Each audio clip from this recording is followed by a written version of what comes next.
is the best sermon I've ever heard preached, personally, for me.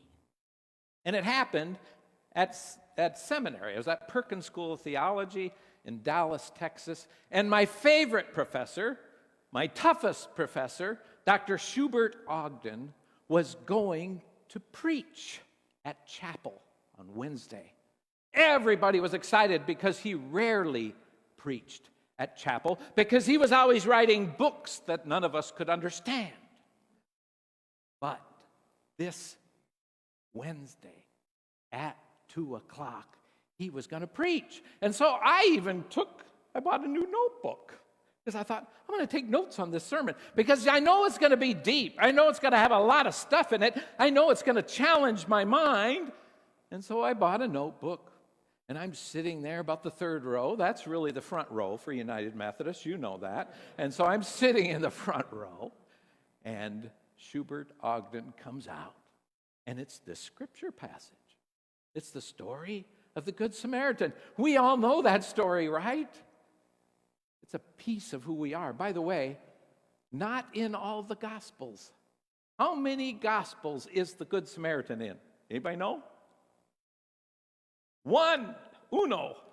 Luke. Thank God for Luke. It also has the story of the prodigal son. Luke does. No other Gospel. Also, only Gospel that has the shepherds. Man, what would we do without Luke, right? So anyway, he preaches this sermon. And I'm thinking it's going to be purely deep, deep, deep, deep. But it's a story. And he tells the story. He lives in Richardson, Texas.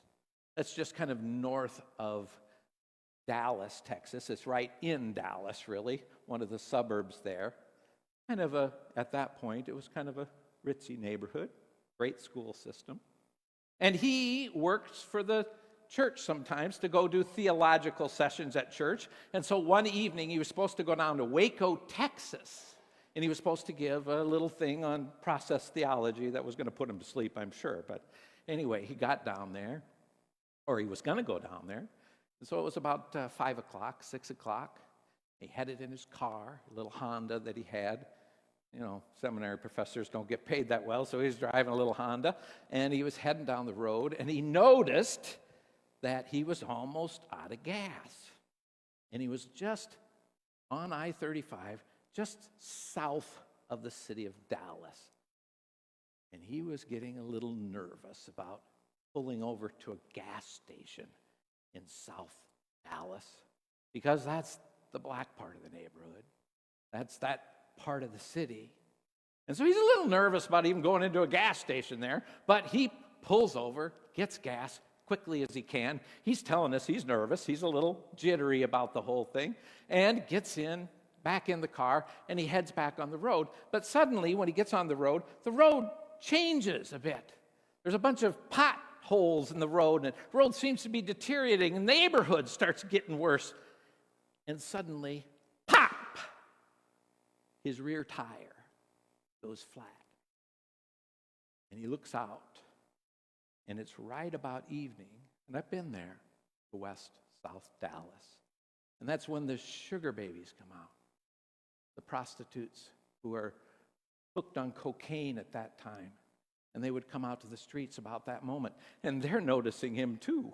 And he's getting a little nervous, you know. This is not his part of town. And he goes and he quickly opens up his trunk, and he's looking around for all the stuff. And wouldn't you know it, he can't find his tire iron. Now what does he do? He's looking, and all of a sudden this Buick pulls up. And it's not just any old Buick. It's kind of tricked out, you know, and it's got some loud music coming from it, and it's going up and down like this, and it pulls over right in front of him, and he's thinking, oh my gosh, I am in trouble here.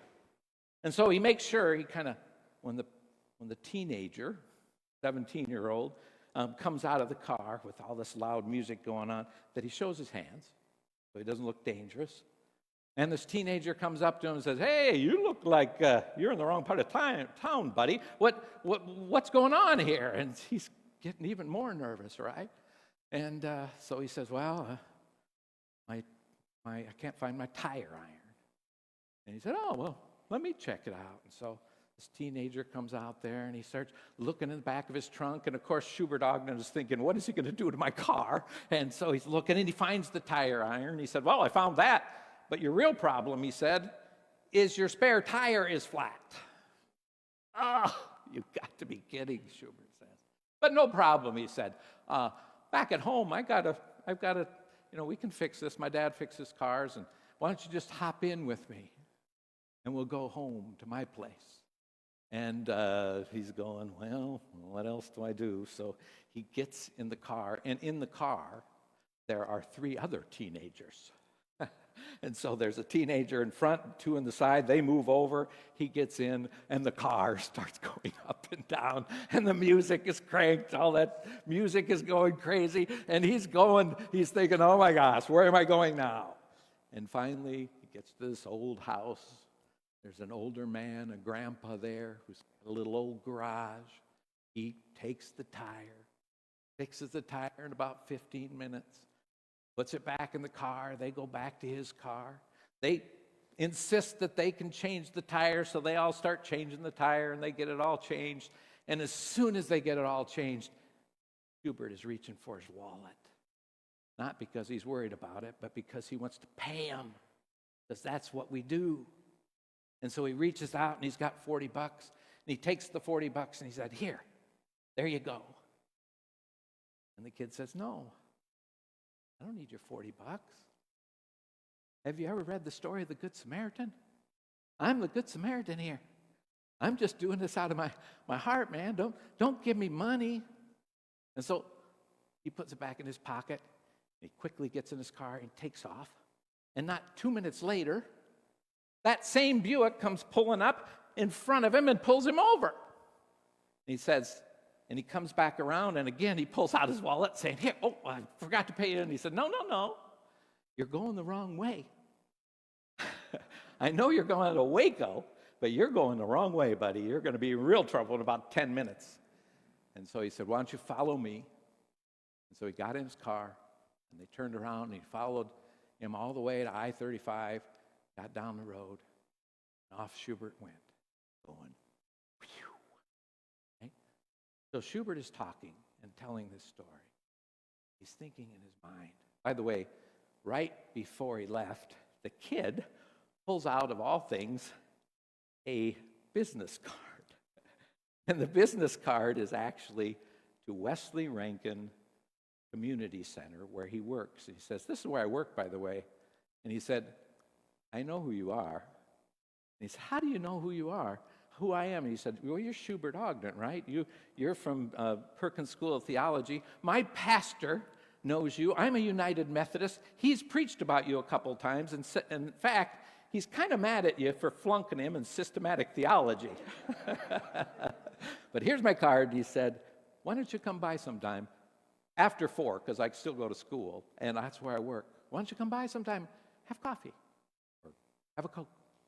And so Schubert puts that in his pocket, and he goes down the road, doesn't think about that kid for quite a while. But there it is in his billfold all the time. Every time he opens it up, there's that card, right? Kind of bugging him. And he's thinking to himself, why is it so hard for me to go to Wesley Rankin Center at 4 o'clock and meet this kid? What are the barriers? And also, why is it that I insisted that I pay him? And here's what he said. He said he thought the reason he insisted on paying him is because he didn't want to owe that kid. He didn't want to owe that kid.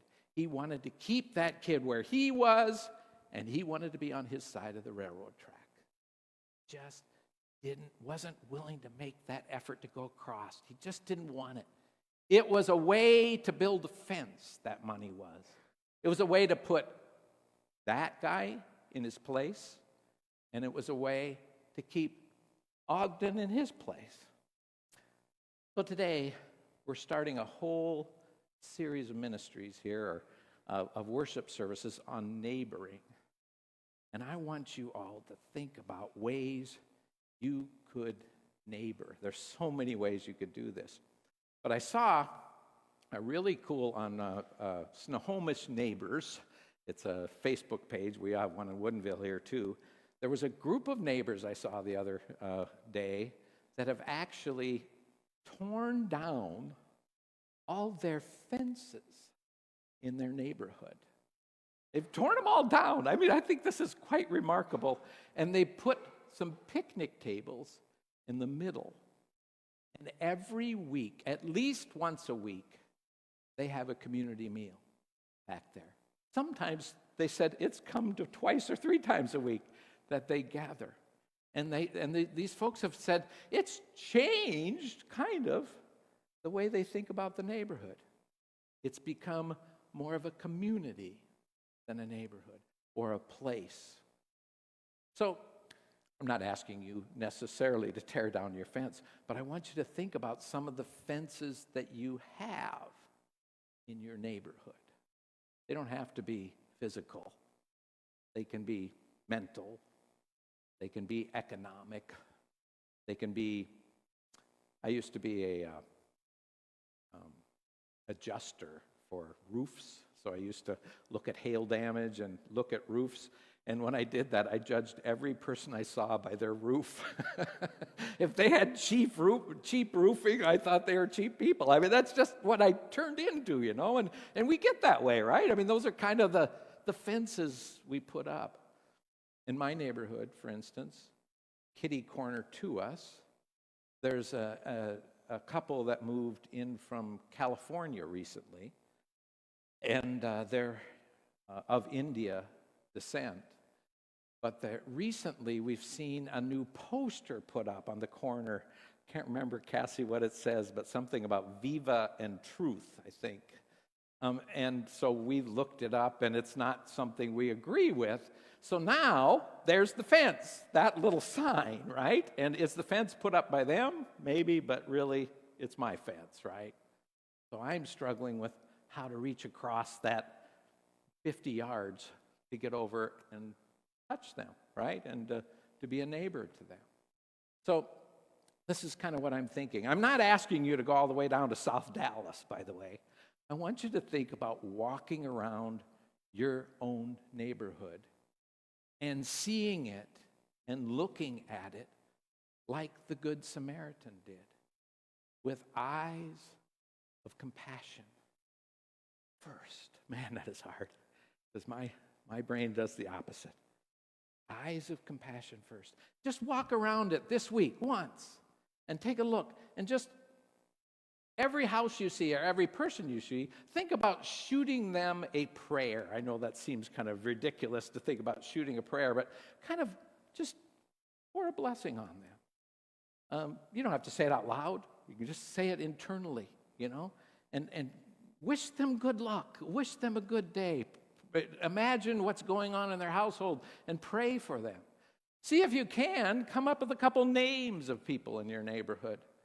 And I want you to try to do that. Just take notice. That's the first thing I want us to do as neighbors. And see what happens. Where's God kind of leading you? Is there something in your heart that's going, oh man, I should really reach out to that person? Is there one person that comes to your mind, or one family? Just sit with that a while. And then also pray about some of those obstacles that I've been talking about, some of those fences you put up, I put up, our world puts up. How can we begin to physically and mentally tear those down and reach across the aisle? So Grady's going to help me a little bit here. Maybe I can get one other person to. You want to come? Yes, come on up. You're smiling at me. The second row. Yes, come on. You want to help? And we're just going to pass these out. And I'm asking you to take these. And our first week is all about noticing, and you can just pass them out to each of these. And try, if you can, to try to just take a look at this and give it a try.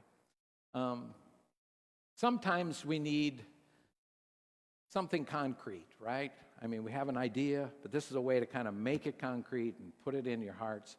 Because really, the Good Samaritan story isn't one of just noticing and having eyes of compassion, but it's also about acting, right? About doing. So I hope this will maybe be a way for you to enter into what we're trying to do in our neighboring. By the way, you can also neighbor within our church community, right? I mean, who are we missing? And when you take a walk around our church community, who do you see and who don't you? Like Will was talking about. So, and all the people said, amen.